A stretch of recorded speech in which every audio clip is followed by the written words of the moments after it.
Alright guys, it's time to talk about render on the channel once again. Now we haven't talked about render in some time, and render at the moment is up about 12% at the moment, so it's not doing too bad.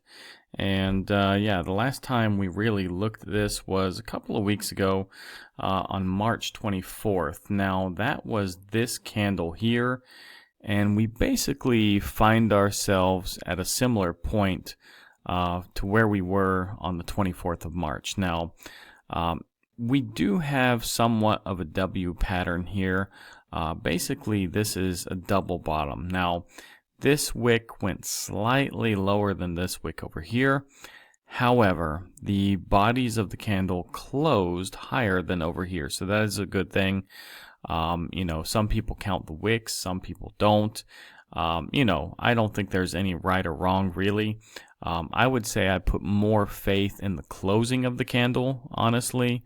But, you know, it could be that the wicks, if it's lower than this wick, yeah, maybe technically it's worse. But in my opinion, as long as it closes higher, that's a good sign.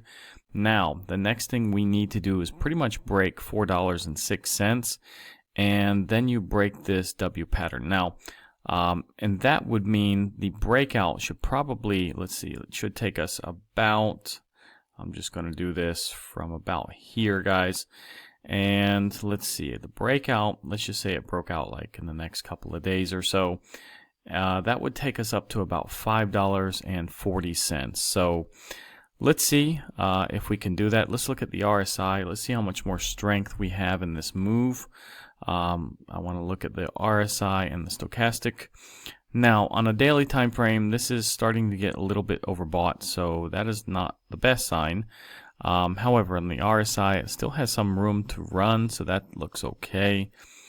Weekly, it's fairly low here on the Stoch. Now, the full history isn't here in Binance, of course, but this is what it's printing right now. I'm not sure if it's a little bit different on other charts that have a longer history, but I don't think so. Now the RSI, fairly low and pointed heavily to the upside, so that's good.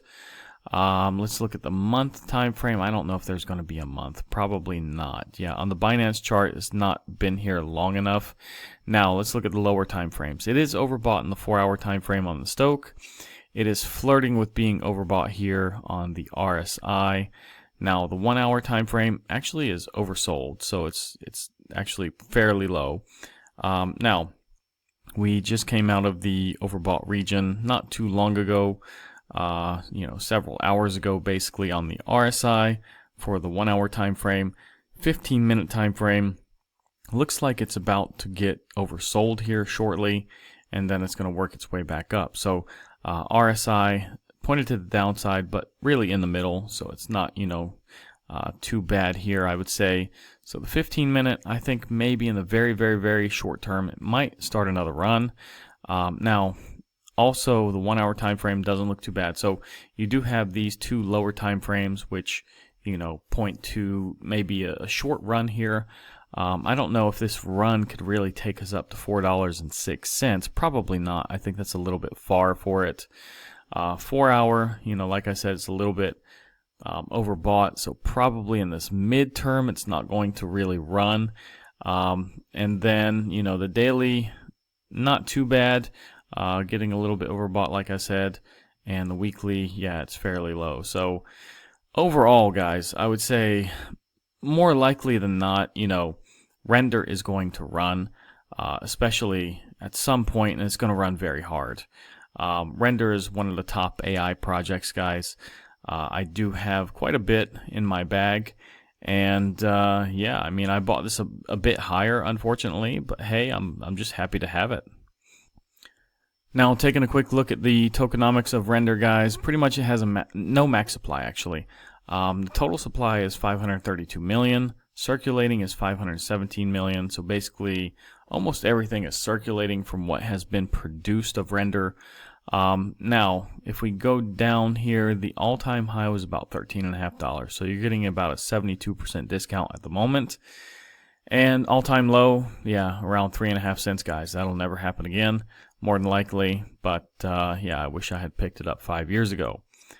Now, taking a quick look at Bitcoin, guys. Bitcoin actually looks pretty good, looks pretty strong. It is getting a little rejection here. If I zoom in, you can see $84,200 did get a rejection today. Now, it does have a bullish engulfing candle from the previous day, so that is also good, but we do need to break this level, guys. After that, we have about $86,122 on a weekly time frame, so that's going to be a little bit stronger resistance when we get past this resistance here. Now, Ethereum. This looks terrible, guys. I just have to say, you know, sometimes Ethereum looks like it wants to impress me, but the majority of the time it fails. And I actually lost a little bit of free money today on Ethereum. I did a long on Ethereum and pretty much got liquidated. It was actually at a nice point where it looked like it was breaking out. So I went long on it, and yeah, with not too long later, I was pretty much liquidated, guys. But we do have a green candle today. And, you know, this started about, what, 15, let's say 20 or so today. And we're sitting at 1566. But, you know, this is just not an impressive candle. You know, when you're looking at Bitcoin and it's got a bullish engulfing candle, and then you look at Ethereum, I mean, this is just kind of sad. So, again, guys, I don't know, you know, why Ethereum is the leader of the alts, but maybe it should be Solana or BNB or something like this, because this is just, you know, a terrible candle. I mean, yeah, it's green, but, you know, we should have something more like this. Now, looking at the S&P 500, guys, it did have actually a bullish engulfing candle from the previous day, so that's not too bad. We are sitting at 5,363. If we take a look at the NASDAQ, guys, another bullish engulfing candle here, so not a bad day today overall on the traditional markets. Now, taking a look at the total market cap excluding Bitcoin, guys, sitting at $943 billion. So we are stuck basically between 885 and 969.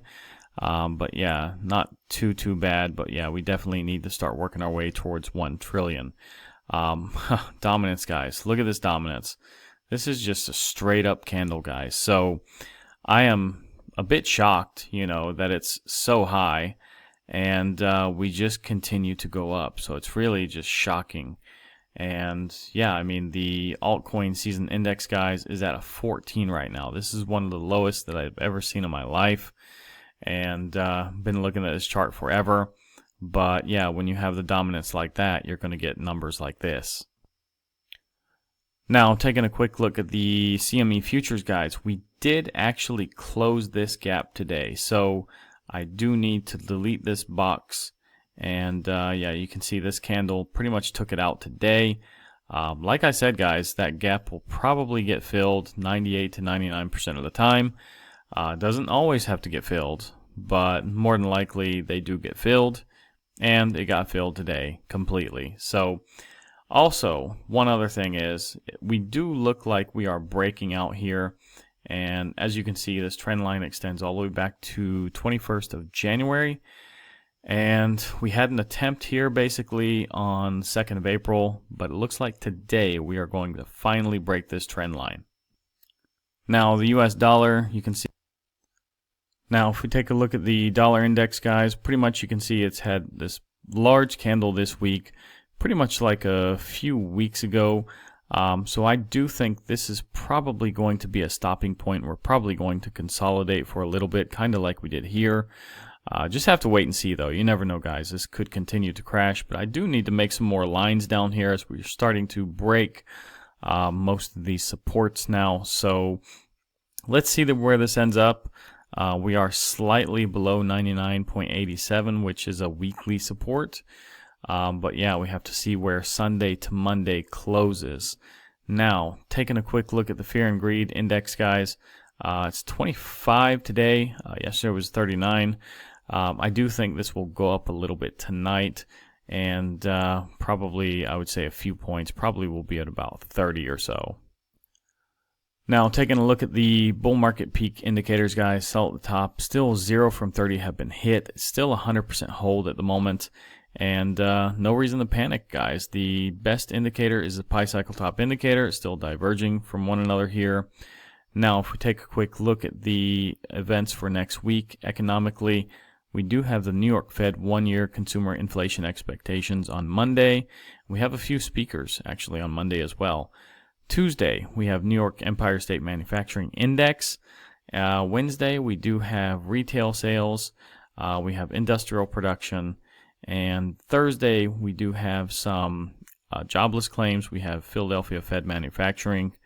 We do have this Atlanta Fed GDP now, which, you know, at one point about a month ago really affected us. So yeah, be aware of that. Now, we do have another speaker here on Thursday, and Friday is pretty much a holiday, so you're not going to get too much. We do have one speaker though on that day. Now, when we take a look at MEXC, guys, you can see all of this measured news today. The biggest news was pretty much this news today.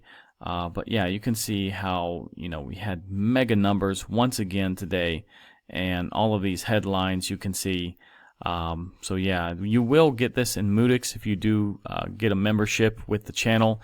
It only costs $2, guys. I'll put you in the Telegram. And right now, we just have one other member. I want to be honest with you. But I am posting all of these big news pieces in the Telegram for that person.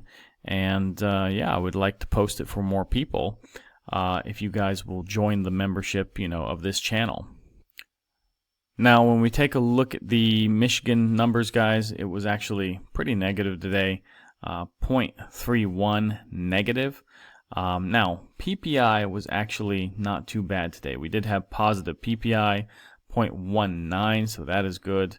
And yeah, guys, so overall was a little bit negative today with a macro just due to the Michigan numbers, but PPI actually showed very good numbers. Taking a look at the FedWatch tools, guys, it does look like we're not going to get a cut. Now, again, we do have 25 days, I want to remind you, but 80% think we're not getting a cut. 1 day ago, it was a little bit less. It was about 72%. So this is kind of, you know, swinging back to the more no cut, you know, zone, we can say, or side. And yeah, if we take a look at the crypto bubbles, they do look good today. A lot of these bubbles, most of the bubbles, a few in red, but yeah, you know, we are looking much better these days. Now, if you want to stake your render, guys, go to Coinondo, type in render. You will see the times that you have to lock up your coins, whether it's flexible or actually it looks like it's all flexible. Here's only 7 days. So yeah, with render, you don't have much options, unfortunately, but be aware of the limits and things like this, guys, before you start sending coins around. And yeah, guys, if you like this video, like, subscribe, activate the bell, share this video with your friends, become a member of the channel. Check out some of the exchanges below that I have in the description, guys. And yeah, I thank you for your support.